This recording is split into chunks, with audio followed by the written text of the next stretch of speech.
자, 다음 보충량 계산.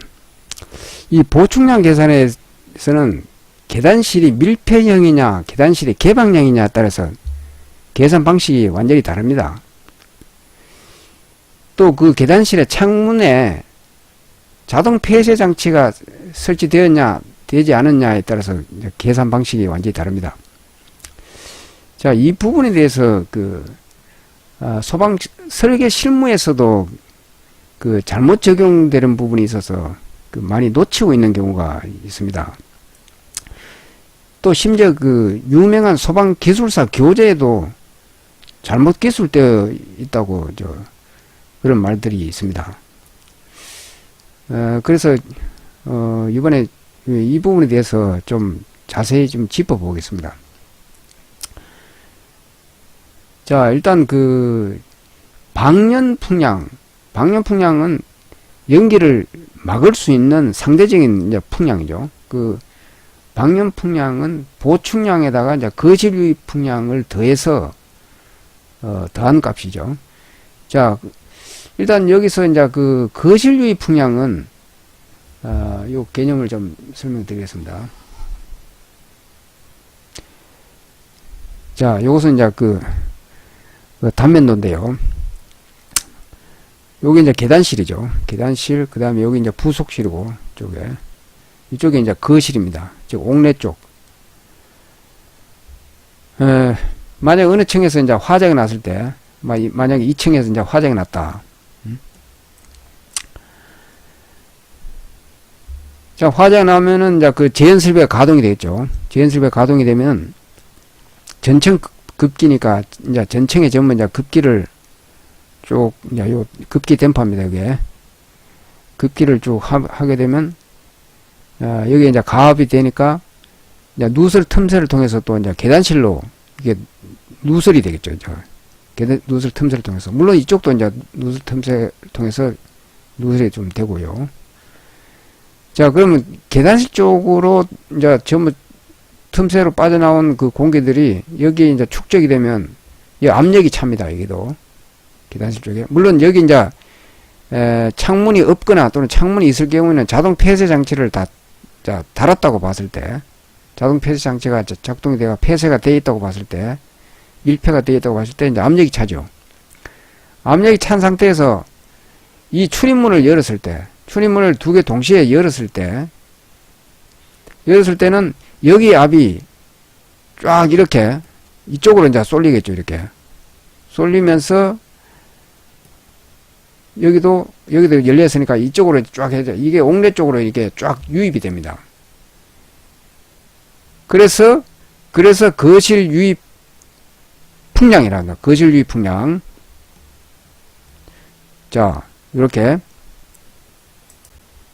자, 보충량 Q2는 K 함수, 즉, 이 K는 이제 부속실 수가 20 이하면 1, 부속실 수가 20 초과면 2, 이렇게 적용하죠. 그래서 이제 곱하기 0.6분의 출입문 면적 곱하기 방연 풍속. 자, 근데 여기서 0.6은, 이렇습니다.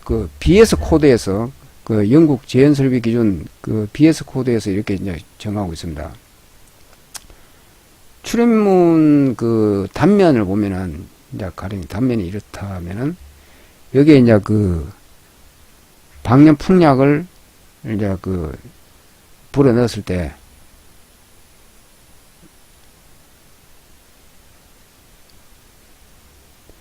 압력 분포가 이제 이렇게 가운데에는 이제 이렇게 강하고, 이제 가장자리로 갈수록 이렇게 약해집니다. 이렇게. 그래서 실제 적용되는 풍량은 60% 정도로 보고 있습니다. 요거 이제 우리 지금 국내 제연설비 기준은 제연설비 화재안전 기준이 거의 다 BS 코드에서 따왔는데요. BS 5588 파트 4 이제 거기서 이제 이렇게 60% 이제 적용하도록 이렇게 규정하고 있습니다.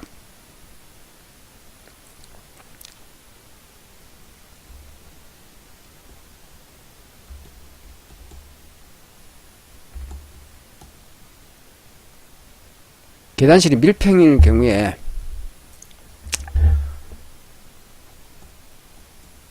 방연 풍량은 Q2 보충량 플러스 Q0, 그죠? 그럼 이것을 다시 이제 Q2를 끄집어내면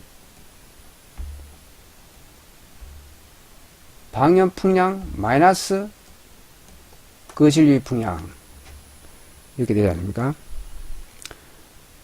자, 그러면 여기서 이제 방연 풍량은 뭐 이 공식에 적용하면 바로 이제 나오는데 거실 유입 풍량 Q0 요것을 이제 먼저 계산을 해야죠.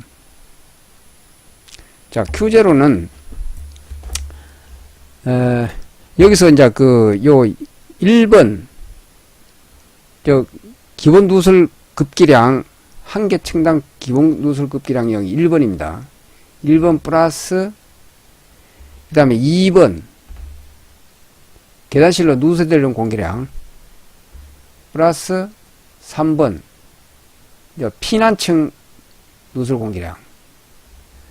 자, 이 피난층 누설 공기량은 왜 따로 이렇게 계산하냐면은 요거는 이제 문 열리는 방향이 기준층하고는 이제 반대이기 때문에 문 열리는 방향이 반대면은 누설 면적 계산도 이제 다르게 돼 있죠.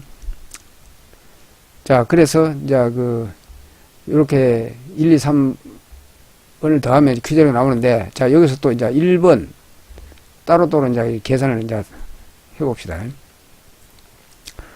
자, 1번은 한 개 층당 기본 누설량이라고 합니다. 그러면 이게 이제 Q1이 이제 전체 누설량인데, 전체 층에 대한 누설량인데, 이것을 이제 부속실로 나누면, 이렇게 되죠. 요게 이제 1번입니다, 바로. 그러니까 여기 이제 문 열었을 때, 문 열거나 닫거나 항상 여기는 이제 제연습에 가동되면 1번에서 급기 댐퍼해서 이제, 급기가 되죠. 그러면 요것을 부속실로 나누면 이렇게 된 거고. 그 다음에 2번은 각 층에서 즉 열리는 층 제외하고 각 층에서 계단실로 누설되는 누설량. 자, 요것은 요 곱하기 이제 누설 면적을 적용해 줘야죠.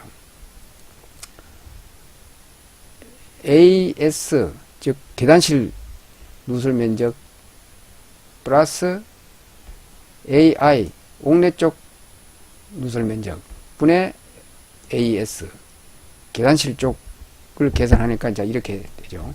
이것도 곱하기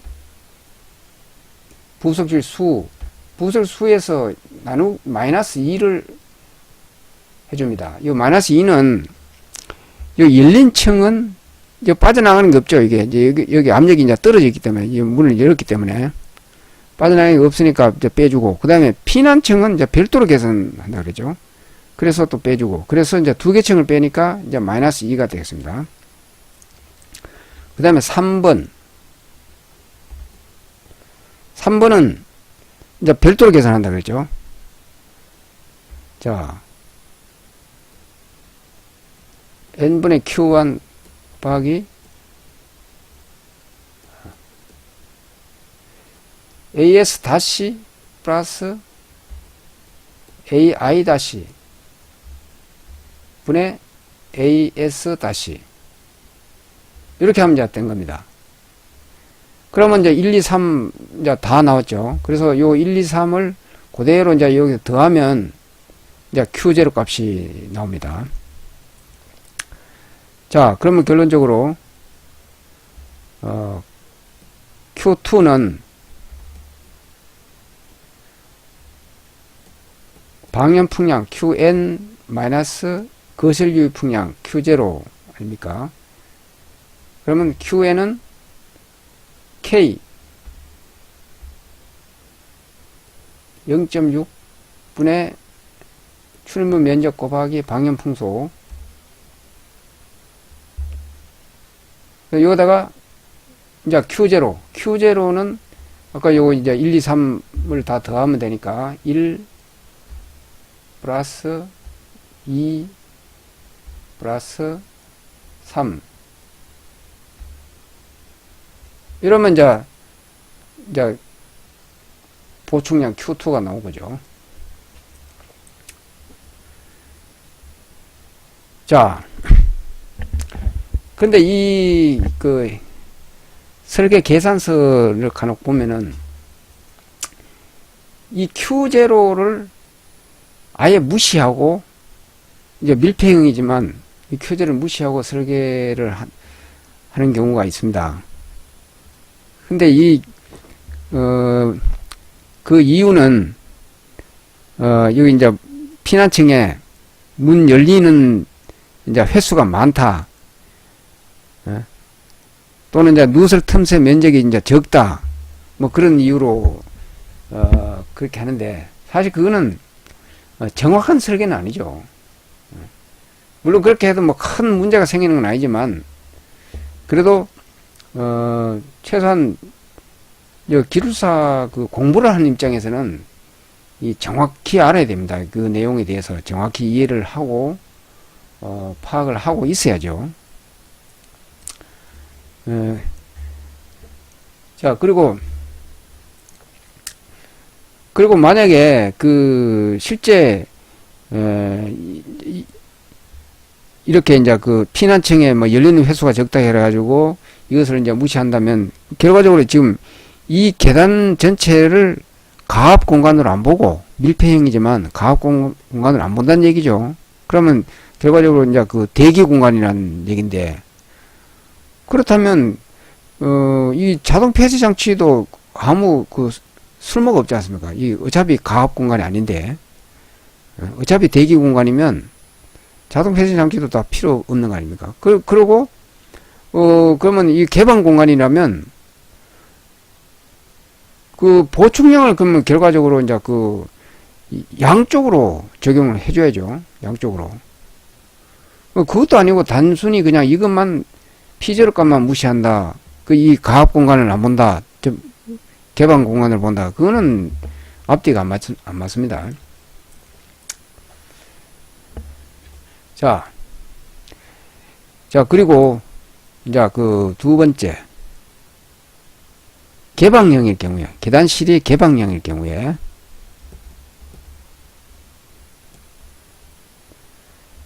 계단실이 개방형일 경우에 이제 Q2.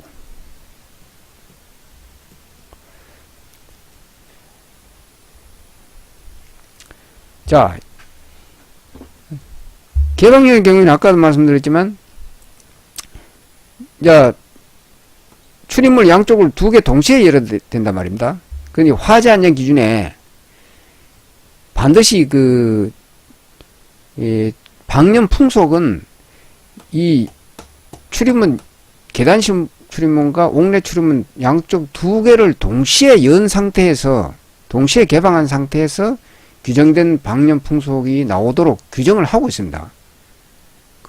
화재 안전 기준에서. 그러면 두 개 동시에 열면은, 이쪽이 개방 공간이라면 양쪽으로 그냥 분산돼서 나갈 거 아닙니까? 보충량이.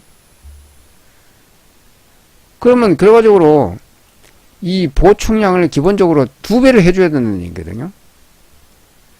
자, 그래서 방염 풍량은 일단 꼬박 2를 해주고요. 그 다음 여기서 이제 요거는 뺄 수 있습니다. 기본적으로 여기서 이제 급기되는 거, 기본적 이제 급기량, 기본적인 이제 누설량, 그거는 이제 빼줄 수 있다는 얘기죠. K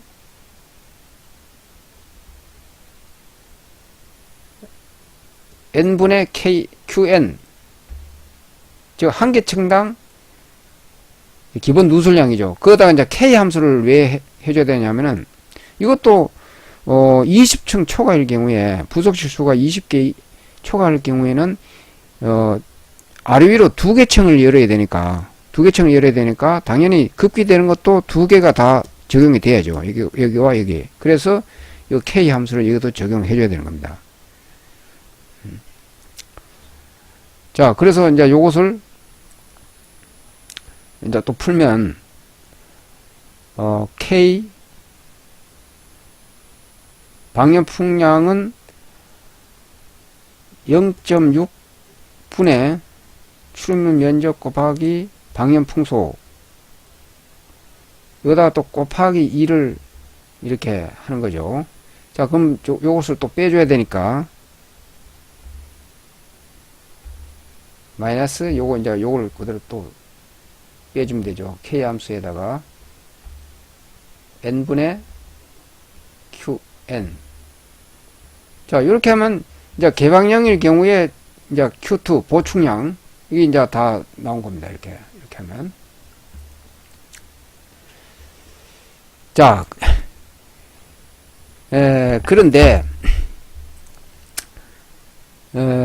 지금 일부 이제 그 설계 실무 계산서 및 일부 이제 소방기술사 교재에도 이제 좀 잘못 적용된 잘못 기술된 부분들이 또 이런 게 있습니다. Q2를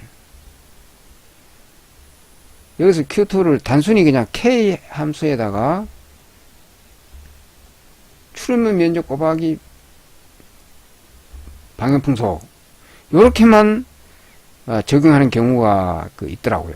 근데 이것은 이제 결과적으로 지금 이것을 완전히 무시하는 거죠. 0.6 60% 이거를 완전히 무시하는 거죠.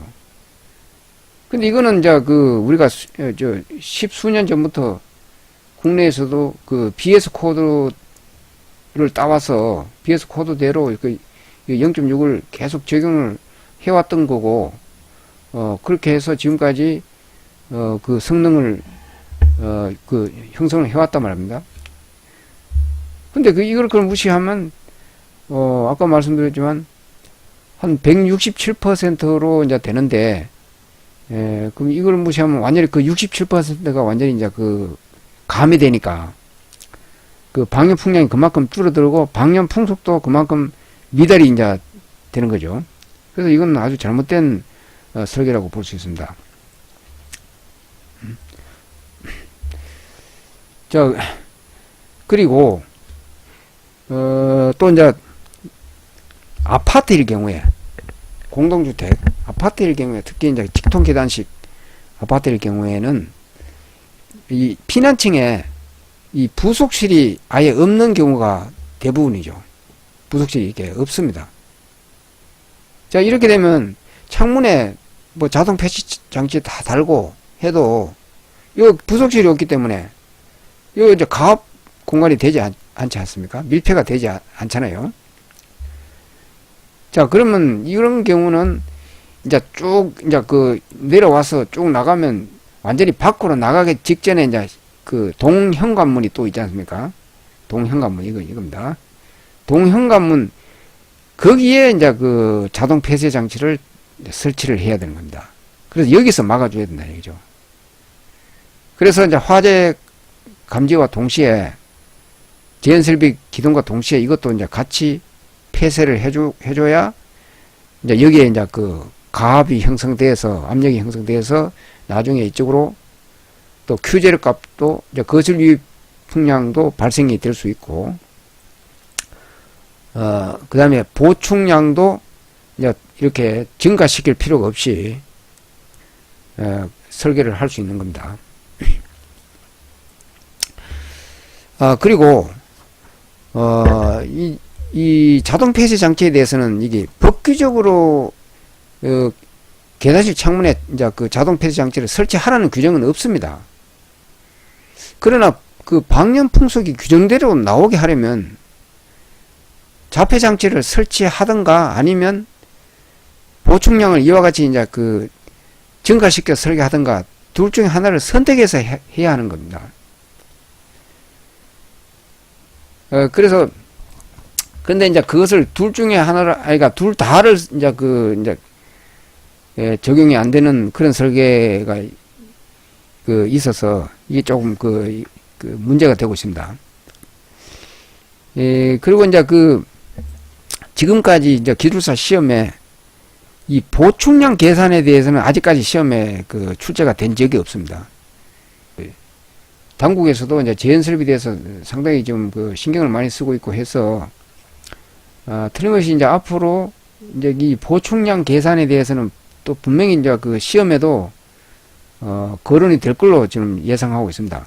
특히 요런 아까 방금 설명드린 대로 계단실 밀폐형 또는 개방형에 대해서 그걸 구분해서 설계하는 방식, 그거에 대해서 아마 틀림없이 나올 것 같습니다. 그럼 다시 한번 얘기하면 시험 문제에 예를 들어서 이런 그림을 하나 딱 그려놓고 거기에 조건, 뭐 AS는 얼마, AI는 얼마, 그다음 방열 풍속은 얼마, 이런 조건을 이제 쭉 해놓고 이런 다음과 같은 조건에서 보충량 계산, 보충량과 누설량을 계산하시오. 그냥 급기량을 계산하시오. 이렇게 나오면 그게 바로 이제 누설량, 보충량 다 해당이 되는 거죠. 그리고 자동 폐쇄 장치가 설치되지 않을 경우 급기량을 계산하시오. 아마 이렇게 나올 확률이 높습니다. 그러면 자동 폐쇄 장치가 설치되지 않을 경우, 즉 개방형이란 말입니다. 이 개방형. 그럼 요거에 대해서 이제 이렇게 딱 적용하면은 바로 이제 답이 나오는 거죠. 이것을 알고 있냐 모르고 있냐 이제 그걸 확인하기 위해서는 이제 그렇게 문제를 이제 출제해야 될 것 같습니다. 그리고